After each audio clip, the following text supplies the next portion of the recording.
Bismillahirrahmanirrahim. Assalamualaikum warahmatullahi wabarakatuh. Alhamdulillahirrahmanirrahim. Hari ini kita dapat bertemu lagi dalam keadaan sehat walafiat. Hari ini kita belajar tentang sejarah kebudayaan Islam. Bab selanjutnya yaitu strategi dakwah Nabi Muhammad SAW periode pertama. Dengan saya sendiri Muhammad Nizari Han Firdaus, pengampu mata pelajaran sejarah kebudayaan Islam. Strategi dakwah Nabi Muhammad SAW periode Mekah. Perintah dakwah kepada Rasulullah SAW disampaikan Allah Subhanahu wa Ta'ala lewat wahyu yang dikirim malaikat Jibril. Wahyu yang disampaikan Allah yaitu yang pertama bisa dibaca Quran Surat Al-Alaq ayat 1-5. Kemudian yang kedua, wahyu kedua yaitu Quran Surat Al-Mudaththir ayat 1-7. Silakan dibaca.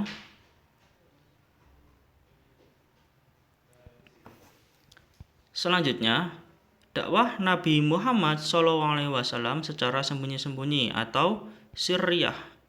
Yang pertama, Nabi Muhammad SAW melakukan dakwah secara sembunyi-sembunyi bukan berarti takut kepada kafir Quraisy. Nabi Muhammad mulai berdakwah dari keluarga dan kerabatnya, lebih ke pendekatan personal. Pada masa ini ada beberapa orang pertama kali masuk Islam disebut sebagai as-sabiqunal awwalin. Mereka adalah Siti Khadijah, Ali bin Abi Thalib, Zaid bin Haritsah, Abu Bakar As-Siddiq, Utsman bin Affan, Zubair bin Awam, Abdurrahman bin Auf, Sa'ad bin Abi Waqqas, Thalhah bin Ubaidillah, Bilal bin Rabah, Abu Ubaidah Amir bin Jarrah, Abu Salamah bin Abdul Asad, Arqam bin Abi Arqam, Utsman bin Ma'zun, Fatimah bin Khattab, Kabab bin Arz, Abdullah bin Mas'ud.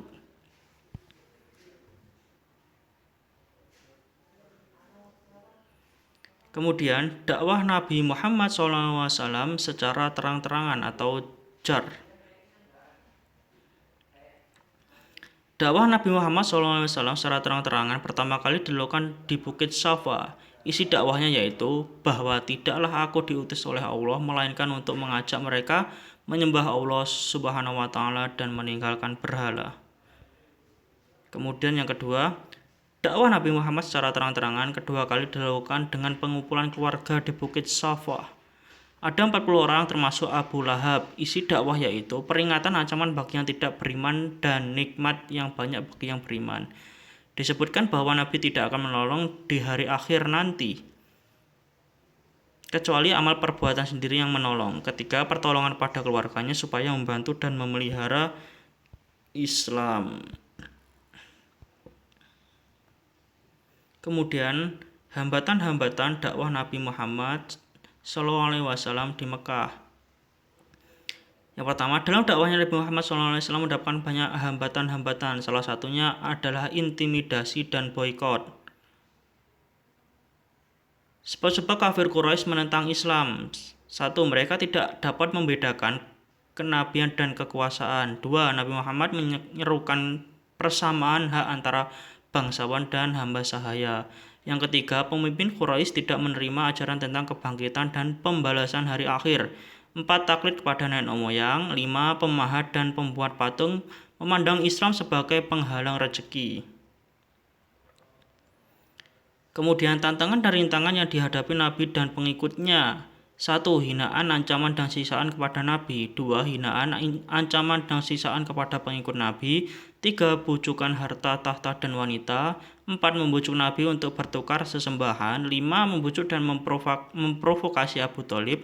6. Menghasut masyarakat Mekah. 7. Pengasingan dan pemboikotan Bani Hashim dan Bani Muthalib. 8. Mempengaruhi pimpinan negara-negara tetangga untuk menolak kehadiran Islam. Kemudian prioritas dakwah Nabi Muhammad SAW di Mekah.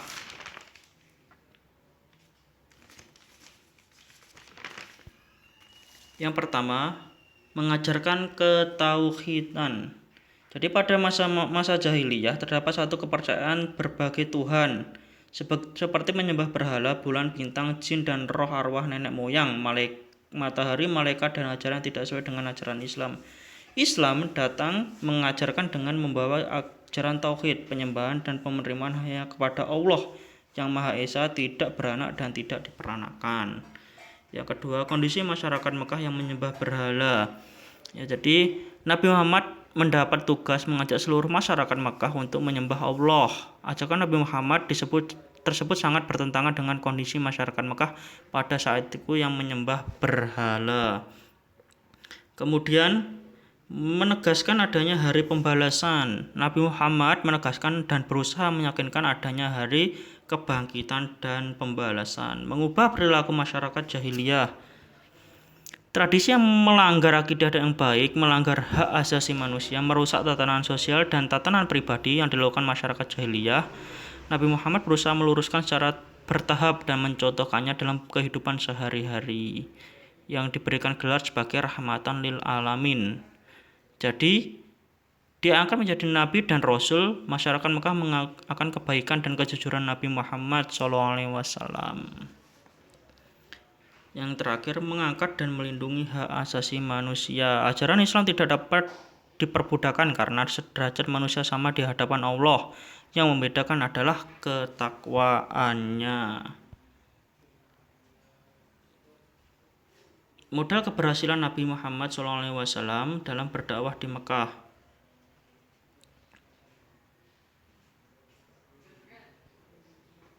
Yang pertama, sabar menghadapi ancaman.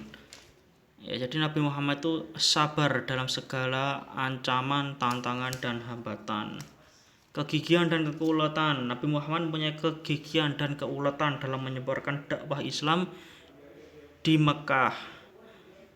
Berakidah yang benar dan kuat. Jadi Islam itu datang dengan akidah yang benar dan kuat yang tertera langsung dalam Al-Quran dan Al-Hadis. Allah terpuji yang dan menjauhi kemungkaran. Nabi Muhammad sudah terkenal dengan julukan Al-Amin sebagai sebelum diangkat menjadi nabi dan rasul. Masyarakat Quraisy sudah mengakui kebaikan dan kejujuran Nabi Muhammad SAW. Kesetaraan sederajat. Nabi Muhammad menjunjung tinggi persamaan derajat manusia. Tidak ada perbedaan antara bangsawan, budak, kaya, miskin. Semua itu yang membedakan adalah iman dan takwa. Kemudian meneladani perjuangan Nabi Muhammad SAW di Mekah. Yang pertama, akidah. Nabi Muhammad diutus oleh Allah membawa ajaran tauhid. Masyarakat Arab yang saat itu dilahirkan bahkan jauh sebelum ia lahir ada agama tauhid. Jadi akidah Islam datang dibawa oleh Rasulullah. Kemudian akhlak mulia. Keistimewaan berupa watak dan kepribadian luhur serta beragam kebaikan. Allah menghiasinya dengan sifat-sifat mulia yang terangkum dalam dua kata, akhlakul karimah. Memiliki sikap tangguh. Nabi Muhammad memiliki sikap tangguh, ia berjuang memberantas kemusyrikan. Kemudian memiliki jiwa berkorban. Nabi Muhammad dan para sahabat memberikan teladan semangat dan kerelaan dalam berkorban jiwa, harta, dan apa saja demi melaksanakan perintah Allah dan membela kebenaran risalah Islam. Jadi semua itu berkorban demi terwujudnya agama Islam. Taib, mungkin hada minni darsuna. Thank you very much. Semuanya dipelajari dan mungkin tadi ada beberapa video yang tidak bisa ditampilkan. Silakan dibuka bukunya lagi, dipelajari di rumah ataupun di pondok. Jangan lupa dibaca dan dipelajari lagi. Assalamualaikum warahmatullahi wabarakatuh.